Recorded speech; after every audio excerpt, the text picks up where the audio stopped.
આજના વિડીયોમાં બાળકો આપણે ધોરણ 4 ગુજરાતીમાં 10મું પાઠ છે રંગે સંગે કામ કરો એનું નવી સ્વાધ્યાય પોથી ભાગ 4 ની અંદર જે સ્વાધ્યાય કરી આપવામાં આવેલું છે તે સમજીને લખવાના છીએ। તો પ્રશ્ન 1 થી શરૂઆત કરીએ છીએ।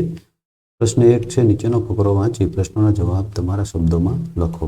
તો અહીંયા એક ફકરો આપેલો છે એ વાંચીને નીચે પ્રશ્નો આપેલા છે એ આપણે આપવાના। તો પહેલા ફકરો આપણે વાંચી લઈએ। મૂર્તિઓ બનાવનાર એક શિલ્પી હતો, તેનું નામ તુલ મોહન હતું।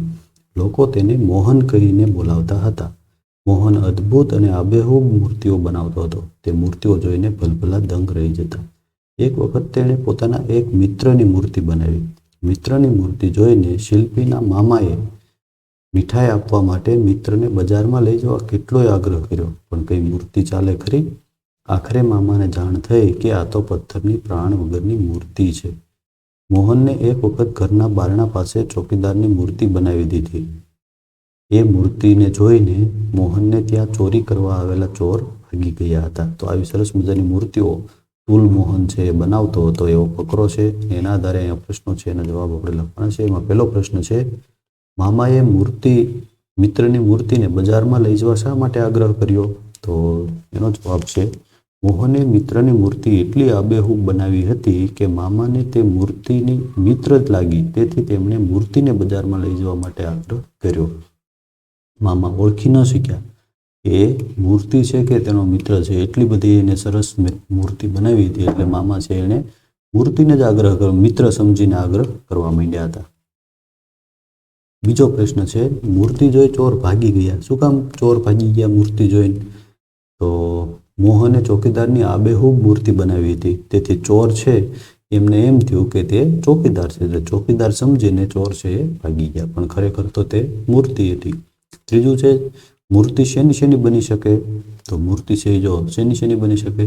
સોનું, ચાંદી, પિત્તળ, પથ્થર, લાકડું, માટી, પ્લાસ્ટિક વગેરેમાંથી મૂર્તિ બની શકે। ચોથો પ્રશ્ન છે, તમને મૂર્તિ બનાવવાનું કહેવામાં આવે તો તમે શેની મૂર્તિ બનાવશો? તો મને મૂર્તિ બનાવવાનું કહેવામાં આવે તો હું સરસ્વતી માતાજીની મૂર્તિ બનાવીશ।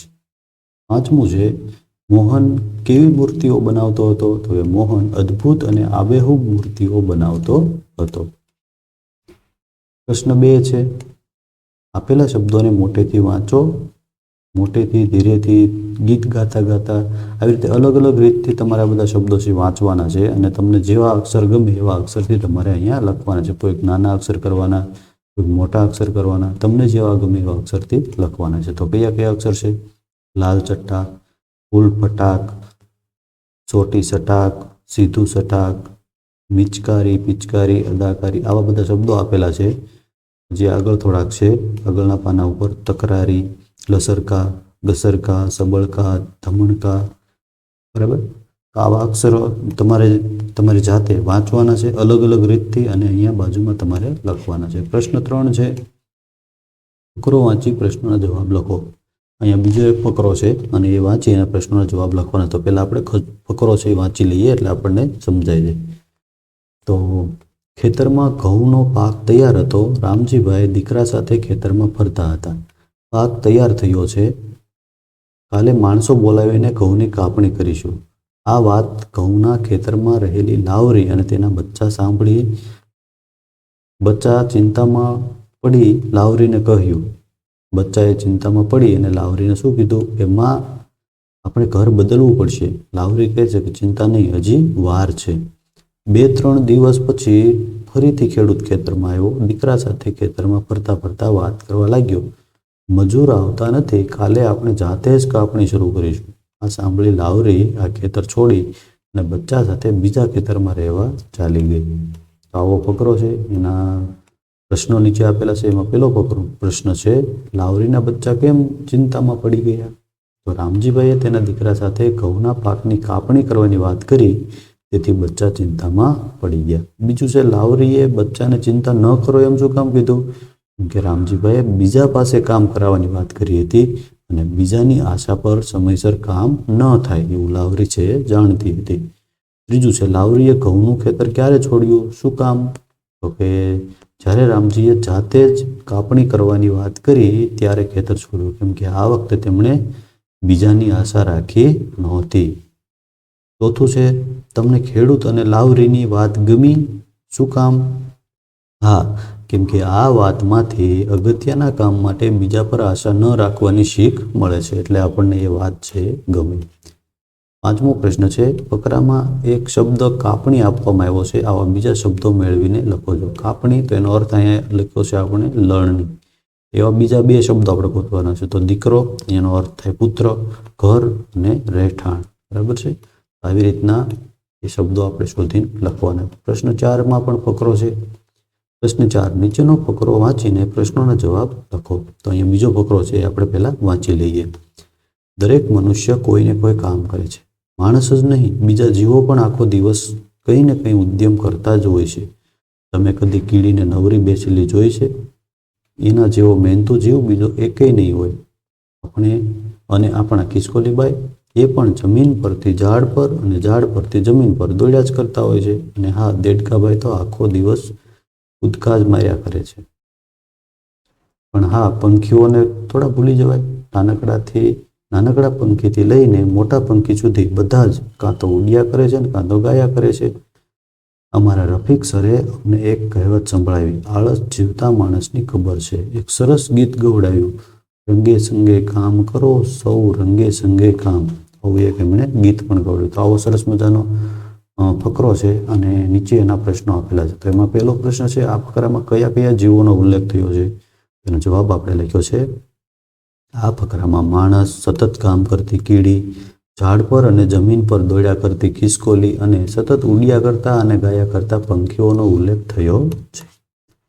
બીજો પ્રશ્ન છે, કીડીને મહેનતુ જીવ કેમ કહી શકાય? તો કીડી ક્યારેય આરામથી બેઠેલી આપણે જોતા નથી. એ સતત ચાલતી જ હોય છે અને ખોરાક શોધતી હોય છે. તેથી કીડીને મહેનતુ જીવ કહી છે. પ્રશ્ન 3 છે, ફકરામાં કયા બે વિરુદ્ધાર્થી શબ્દો વપરાયા છે? તો ફકરામાં એક ઉદ્યમ અને આળસ એવા બે વિરુદ્ધાર્થી શબ્દો વપરાયા છે. જોવામાં ઉદ્યમ અને છેલ્લે એવું છે આળસ. તો આ બે શબ્દો છે એ વિરુદ્ધાર્થી શબ્દો છે જે ફકરાની અંદર વપરાયા છે. પ્રશ્ન 4 છે, આપેલા વાક્યોનો સાચો અર્થ ધરાવતો વિકલ્પ પસંદ કરી અને નીચે લખો. તો દરેક મનુષ્ય કામ કરે છે એટલે શું થાય? બધા જ માણસો કામ કરે છે કે કેટલાક માણસો કામ કરે છે? તો એનો અર્થ દરેક મનુષ્ય કામ કરે છે, એનો અર્થ થાય બધા જ માણસો કામ કરે છે. આગળ, કીડી જેવો મહેનતુ જીવ બીજો એકેય નહીં હોય એટલે શું? કીડી એકલી જ મહેનતુ નથી. કે કીડી બધા જીવોમાં સૌથી વધુ મહેનતુ છે? શું આવશે?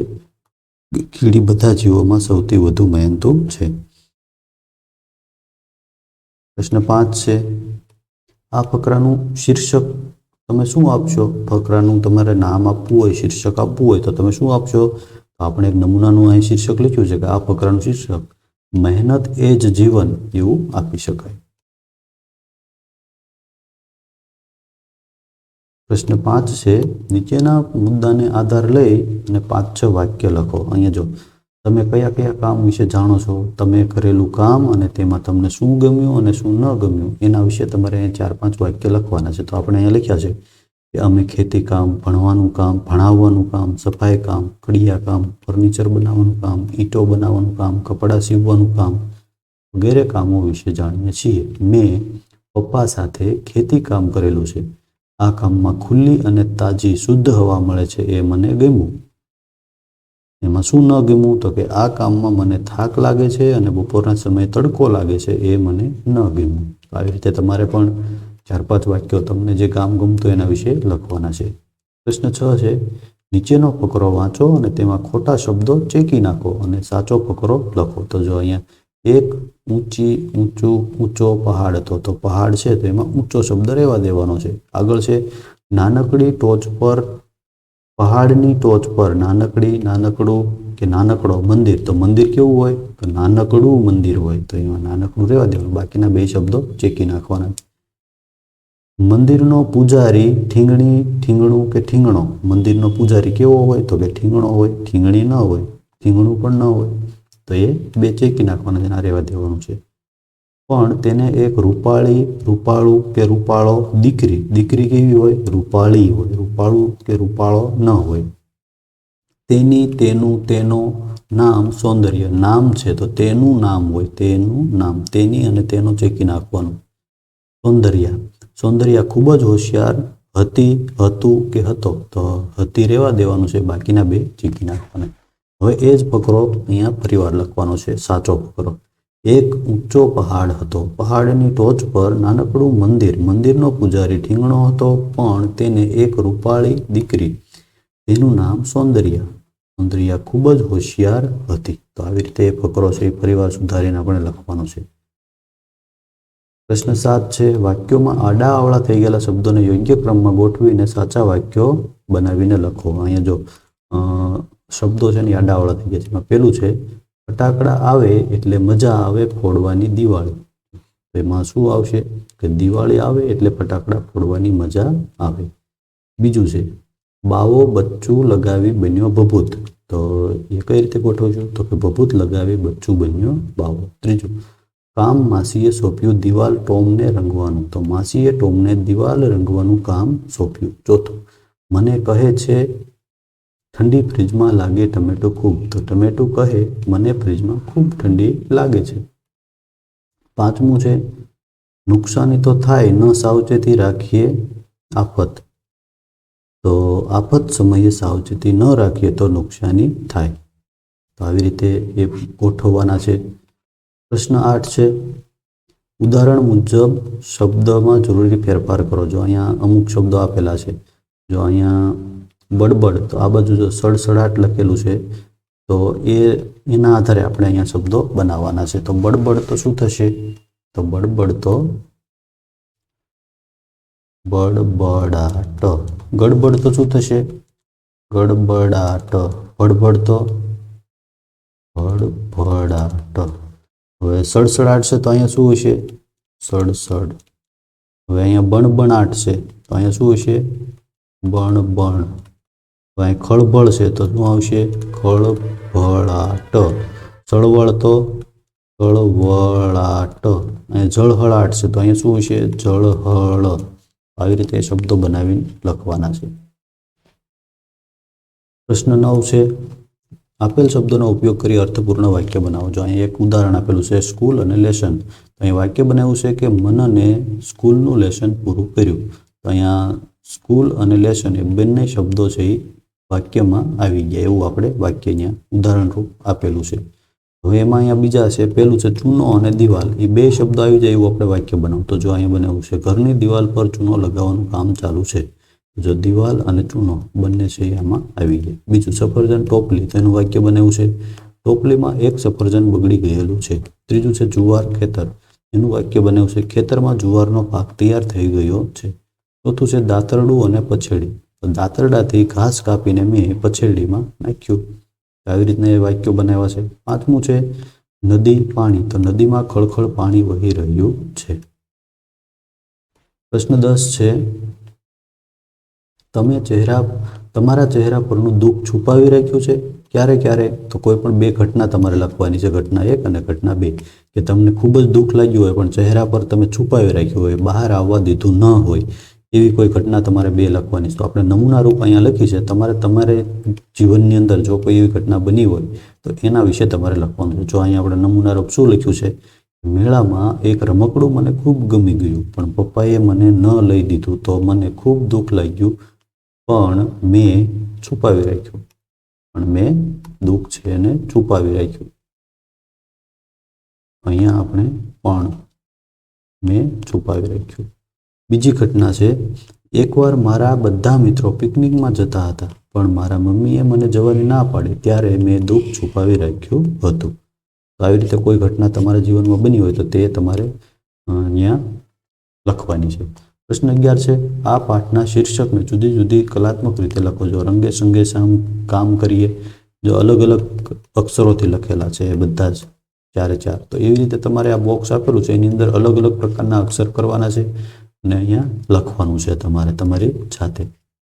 અહીંયા મોસમ આવી મહેનતનીમાં આપેલ વર્ણનના આધારે ચિત્ર દોરો. તો મહેનત આવી મોસમની એ જે કવિતાની અંદર કવિતા આપેલી છે, જો સોનાવરણી સીમ બની મેહુલીએ કીધી મહેર, તો આ બધી જે આખી કવિતા છે એ વાંચતું જવાનું. એની અંદર જે દ્રશ્ય તમારા મનમાં જે ઊભું થાય, જો લોકો છે એ લીલા લહેર કરતા હોય અને બાજરો ને એ બધું ખેતરની અંદર પાક લહેરાતો હોય અને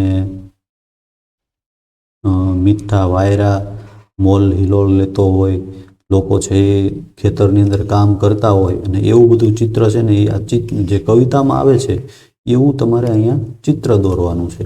આ બોક્સની અંદર એવું તમારે ચિત્ર દોરવાની કોશિશ કરવાની છે. તમારાથી જેવું બની શકે એવું ચિત્ર દોરવાનું છે.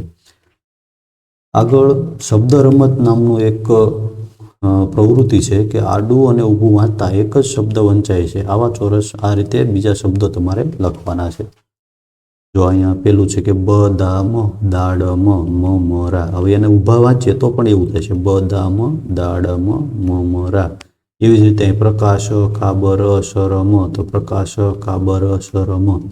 તો એવા આપણે અહીંયા બીજા શબ્દો અહીંયા બોક્સ આપેલા છે એની અંદર લખવાના છે. તો એમાં પેલું બોક્સ છે એની અંદર આપણે લખીએ તો એમાં કેવા શબ્દો લખી શકાય છે?